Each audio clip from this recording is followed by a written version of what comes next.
It takes leadership. It takes people that are willing to show up. That's the first step. Show up. Don't call the day before or the day of and say, oh, you know, my daughter's having a recital. Because leaders know that their daughter's having a recital long ahead of time, and they probably should not have scheduled whatever they were doing with us at that same time. Family comes first. But you need to show up. You can hold a clipboard. You can sit at the booth. You can collect petition signatures. You can go flyer that bad politician's neighborhood. You can go knock on those doors. But that is the start, showing up. If you do not show up, nothing happens. And I will tell you this, that I have shown up many, many times when it's been me, my deputy state coordinator, Dave Dudenhofer, who is the hardest working liberty activist in Michigan.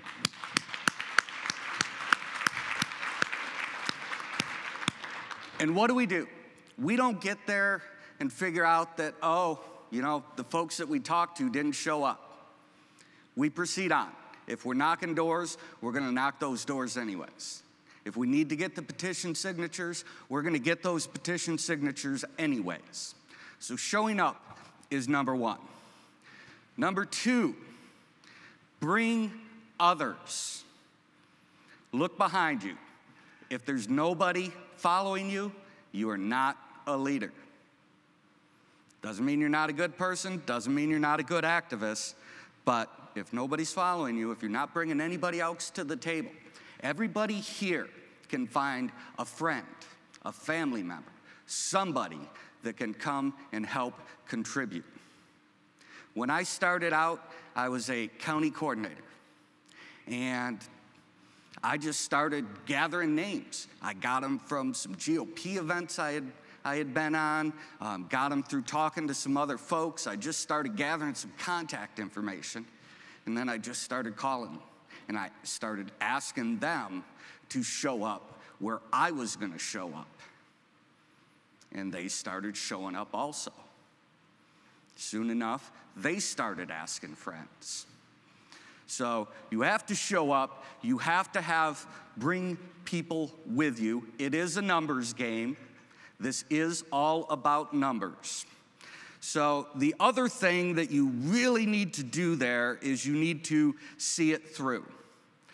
I've watched so many events where liberty activists, they plan something out and they're ready to go at it, and they get there, and then everybody, well, they all kind of want to go watch the speakers, or they all kind of want to go and mull around and shake hands and talk to other people and that kind of stuff, which is fine. But if you're planning to get petition signatures at that rally, then you should and you better have a clipboard in your hand. And everybody you talk to, you should be gathering that information on that signature. You have to see it through from beginning to end. You do not stop gathering signatures until you have the name of every possible person in that location on your petition. See it through. It's critical. You need to lead by example, okay?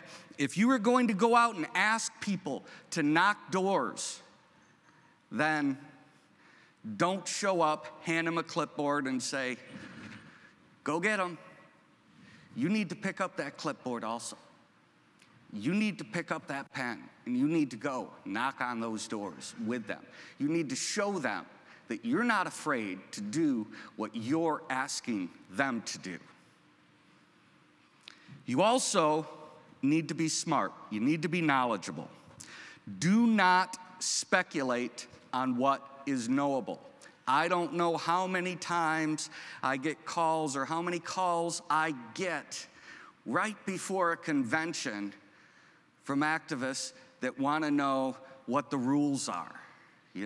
They want to know where they have to meet, that kind of stuff. And if they call me and ask me this, I'm going to do my best to get it to them. But you know what? A leader will find that stuff out ahead of time. You know why I have that information? Because I went and got it ahead of time, planning and preparing for this action. If you need to know what the rules are to force a roll call vote in your legislature, do not wait until the day of the vote to start figuring this out, to start asking somebody. Find it out. The rules are online in most states. In most cases, there is at least one friendly legislator out there that you can ask for those rules and ask them to walk you through that process of forcing a roll call vote, because that's what it's all about. Roll call votes. You also, the Liberty Movement has grown considerably since, we all really kind of jumped into this back in 2008. And back in 2008, and we were loud, and we were out there, and we were in front of everybody, and we were making a ruckus, and that was great. At some point in time, sometimes you still need to do that. In order to get your voices heard, sometimes you do need to be loud. But leaders plan, prepare, and act. They do all three, and they pull all three together. And when it comes down to that critical moment, if you have done those three things, you have planned what you needed to do, you have prepared, meaning you have somebody trained and ready to stand up to that mic and make that motion. If you have done these things, then at the time to act, you rarely have to be that guy or that gal shouting in the back of the room. I'll tell you a story. How many people here know this gentleman, Ron Paul? Everybody here. How many people remember in 2008 when some guy demanded that Ron Paul be banned from debates? A lot of folks remember that. Do you remember that the gentleman's name that asked for Ron Paul to be banned was named Saul Anuzis, and he was the state party chair of the Michigan Republican Party at that time? Well, that angered a lot of us.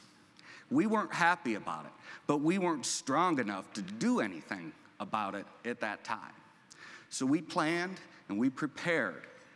And then in 2012, when by this point in time, Saul Anuzis had advanced to being Michigan's national committee man.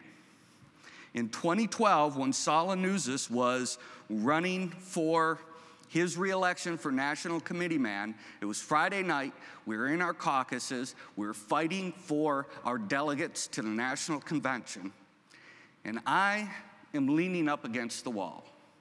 I'm really saying nothing. I'm just watching the fireworks. The reason I was able to do that was because we planned and we prepared. And we had people ready to do what needed to be done. Saul Anuzis walked by me, hit me on the chest with a rolled up piece of paper, and he said, "The meanest man in Michigan." Next day, he lost his reelection by a 70 to 30% margin.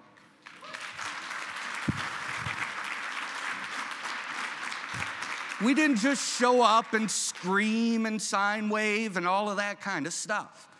We acted like leaders.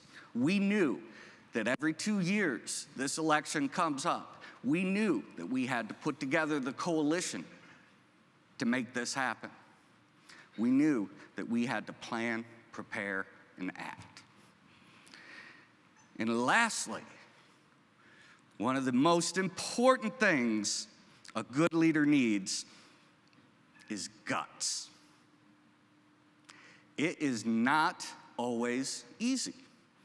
As a leader, you're going to have activists that are going to tell you, "Yeah, I'll be there." You're going to think you're going to have 100 people there, and 5 show up. That happens sometimes. You need the guts to continue on, to move forward. You got 5 people there this time? Okay. Well, let's do this. Let's next time get 200 people to commit and get 20 people there. And then let's get 300 people to commit and get 40 people there. You have to have the guts to continue on. You have to have the guts to continue on in the face of the establishment criticisms, the establishment name-calling. I cannot tell you how many names I have been called by these folks, but I've been called a lot of names. Some of them I can't repeat in polite company. But when this happens, they're doing that for a purpose. They're trying to make this so uncomfortable for you. They're trying to make this so nasty for you that good people will just throw up their hands and say, you know what, I don't want to be involved in this. That's what they're trying to do. They're trying to control the environment for you. They're trying to make this situation so uncomfortable that you do not want to come back. You do not want to show up at that next convention. What you need to do is have guts to continue on in the face of that. I will tell you that we took over our county party. We took over our county party, and you know what? In the next cycle, every 2 years in Michigan, we get elected precinct delegates. We re-elect our party and leadership. Next 2-year cycle, I got kicked out. Me and my folks were kicked out. What did we do? We did not just go home. We went back, we found more people, we built a bigger coalition, and we came back, and then this year, again, took it back.